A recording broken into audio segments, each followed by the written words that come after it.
మనకి ఇవాళ ఏకాదశి, రేపు ద్వాదశి, త్రయోదశి వస్తూ ఉందండి. అయితే ఆశ్వయుజ మాసంలో వచ్చే త్రయోదశి రోజు మనం ధనత్రయోదశి అంటాము. అయితే 19వ తారీఖు ఉదయం త్రయోదశి ఉండడం వల్ల మనం త్రయోదశి అనేది ధనత్రయోదశి అంటాం. అయితే అంతకన్నా ముఖ్యమైనది యమ త్రయోదశి అంటారు దీన్ని.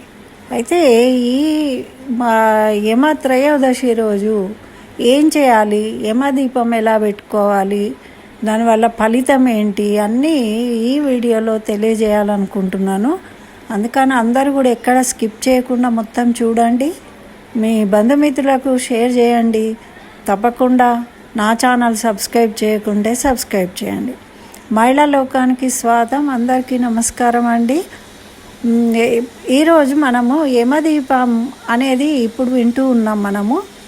అయితే ఎప్పటి నుంచో ఉన్నప్పటికీ దీన్ని ఆచారంలో ప్రత్యేకంగా యమదీపం అనేదాన్ని మనము చెప్పాము. దీపాలను వెలిగించడం అయితే చేస్తున్నాం. అయితే ఈ యమదీపం అనేది ఎందుకు వెలిగిస్తారు, మరి ఎలా వెలిగించుకోవాలి, ఎప్పుడు వెలిగించుకోవాలి అనేది మనము తెలుసుకుందాం. అయితే ముందు యమదీపం అనేది ఎందుకు వెలిగిస్తారు అంటే, ఇది మనకు దక్షిణాయనం అంతా పితృదేవతారాధన చేస్తాం. ఈ పితృదేవతారాధన మనకు మొన్ననే పితృమాస మహాలయ అమావాస్య వచ్చింది కదా. ఆ 15 రోజులు పితృదేవతలకు శ్రాద్ధ కర్మలు నిర్వహించడం జరిగింది. అదేవిధంగా ఈ దీపావళి ముందు వచ్చే త్రయోదశిని యమత్రయోదశి అంటారు. అంటే యముడు ఎవరైతే ఈ త్రయోదశి రోజు దీపం వెలిగిస్తారో వారి జోలికి వెళ్ళొద్దు అని చెప్పాడట యమదూతలకు. అంటే యమదూతలు కూడా కనీసం ఇటువైపు చూడరట. మనకున్న ఏవైనా అపమృత్యు దోషాలు అట్లాంటి ఏమైనా ఉన్నా కూడా తొలగిపోయి మనము సుఖశాంతులతో ఉండడం కోసము మన పెద్దలు యమధర్మరాజు అనుగ్రహం కోసము, ప్రీతి కోసము ఈ యమదీపాన్ని వెలిగించాలి అని తెలియజేసిండ్రు. అయితే ఈ యమదీపం అనేది ఎప్పుడు వెలిగించుకోవాలి అంటే, త్రయోదశి సాయంత్రం ఉన్నప్పుడు వెలిగించుకోవాలి. మనకు త్రయోదశి అనేది రేపు శనివారం రోజు సాయంత్రము త్రయోదశి ఉంటున్నది. కాబట్టి రేపే మనము ఈ యమదీపాన్ని వెలిగించుకోవాలి. అయితే ఈ యమదీపం ఎలా వెలిగించుకోవాలి అంటే, మన ఇంటి అవతల భాగం అంటే మన ఇంటి ముఖ్య ద్వారానికి కడపకు బయట వైపు మనం వెలిగించుకోవాలి. కాంపౌండ్ వాల్ ఉంటుంది, గేట్ ఉంటుంది, ఇవన్నీ చెప్తాము. కానీ అది కాదండి, మన కప్పు భాగము ఉండి ముఖ్య దర్వాజా ఏది ఉంటుందో దాని తర్వాత బయట వైపు మనం దీన్ని వెలిగించాలి. అయితే అది కూడా కుడి భాగంలో వెలిగించాలి, దక్షిణం వైపు అన్నట్టు. అయితే దక్షిణం వైపు వత్తి మాత్రము తూర్పు వైపు ఉండే విధంగా వెలిగించుకోవాలి. ఇది నియమం. తర్వాత ఇది వెలిగించేటప్పుడు మట్టి ప్రమిద కానీ మన పితృదేవతలకు ఏదైనా ఏ ప్రమిద అయినా పెట్టుకోవచ్చండి, తప్పేం లేదు దాంట్లో.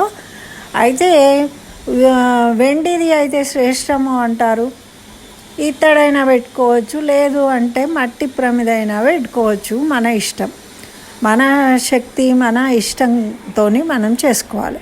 అయితే ఇక్కడ ఏంటిది అంటే, ఇది ఎప్పుడు వెలిగించుకోవాలి అంటే, రేపు శనివారం సాయంత్రం త్రయోదశి వస్తుంది సూర్యాస్తమయ సమయానికి. కాబట్టి మనం ఆ సమయంలో ఈ దీపాన్ని వెలిగించాలి. అయితే సూర్యుడు పోతూ ఉన్నాడు అనుకుంటున్నంతనే చీకటి అయిపోతుంది. ఆ సమయంలో మనము సిద్ధంగా ఉండి, అంటే శుభ్రతను పాటిస్తూ మనము ఈ దీపాన్ని చక్కగా అక్కడ కాస్త నీళ్లు జల్లి ముగ్గు వేసి ఒక దీపాన్ని నువ్వుల నూనె మాత్రమే ఉపయోగించాలండి. ఇంకా మనకు ఒక అదృష్టం కలిసి వచ్చింది ఏంటిదంటే, శనివారము త్రయోదశి, శని త్రయోదశి కూడా అంటుంది. కాబట్టి ఇంకా మనము నువ్వుల నూనె శ్రేష్టము, నువ్వుల నూనెతో మాత్రమే వెలిగించాలి. చక్కగా పత్తితో చేసిన వత్తులను ఉపయోగించి మనము ఈ దీపాన్ని వెలిగించాలి. వెలిగించి దానికి పసుపు కుంకుమను పెట్టి అలంకరించి, పుష్పాలతోని అలంకరించి చక్కగా యమ ఆ, ధర్మరాజు యొక్క అనుగ్రహం కోసము ప్రీత్యర్థము ఈ దీపాన్ని వెలిగిస్తున్నాను అని మనము సంకల్పం చేసుకొని ఏదైనా ఒకటి నివేదించాలి కంపల్సరీ అని చెప్తారు. అంటే ఒక అరటి పండు కావచ్చు, ఏదైనా ఒకటి అది తీసి అక్కడ పెట్టి నివేదించి నైవేద్యం పెట్టి మనము చక్కగా ఒక ధూపాన్ని అగరబత్తిని వెలిగించి ఇచ్చి నమస్కరించుకున్నట్టయితే మనకున్న అపమృత్యు దోషాలు కావచ్చు, ఏవైనా మృత్యు గండాలు కావచ్చు, ఇలాంటివి ఏమన్నా ఉంటే తొలగిపోతాయి మనకు అని మన పెద్దలు తెలియజేసిందనమాట. దీన్ని యమదీపం అంటాం మనము. ఇది తప్పకుండా రేపు సాయంత్రము ఈ దీపాన్ని వెలిగించాలి. అయితే వీలైన వాళ్ళు కొంతమంది యమదీప దానము అని చేస్తారు. ఆ సమయంలో ఒక దీపాన్ని వెలిగించుకొని మనం ఇంట్లో పూజ చేసుకున్నాక ఒక దీపాన్ని ఎవరైనా సద్బ్రాహ్మడికి ఇచ్చి నమస్కరించుకుంటే కూడా చాలా మంచిది అని మనకు అవకాశాన్ని బట్టి మనము ఆ దీప దానం కూడా చేసుకోవచ్చు. అయితే ఈ దీపాన్ని వెలిగించేటప్పుడు భక్తి శ్రద్ధలతోని శుచి శుభ్రత పాటిస్తూ చేసుకోవాలి. ఇంటి వాళ్ళందరూ కూడా నమస్కరించుకొని ఆ యమధర్మరాజును తలుచుకొని స్మరించుకొని నమస్కరించుకోవడం వల్ల మనకున్న అపమృత్యు దోషాలు తొలగిపోయి సుఖశాంతులతో ఆయురారోగ్యాలను పొందుతాము అని. ఇదండి యమదీపం యొక్క ప్రత్యేకత. కాబట్టి అందరూ కూడా వెలిగించడానికి ప్రయత్నం చేయాలి ఈ సమయంలో. అంటే మనం ఏ పని చేసినా కూడా ఏ సమయానికి ఏ విధంగా చేయాలనేది తెలుసుకుని ఆచరిస్తే మనకు సత్ఫలితాలు ఉంటాయి. ఏదో చేసామా పోసామా అన్నట్టు కాకుండా భక్తితోని దాని విషయం అవగాహన చేసుకొని మనము చేసుకోవాలి. దానివల్ల మనకు 100% ఫలితాన్ని మనం పొందుతాం.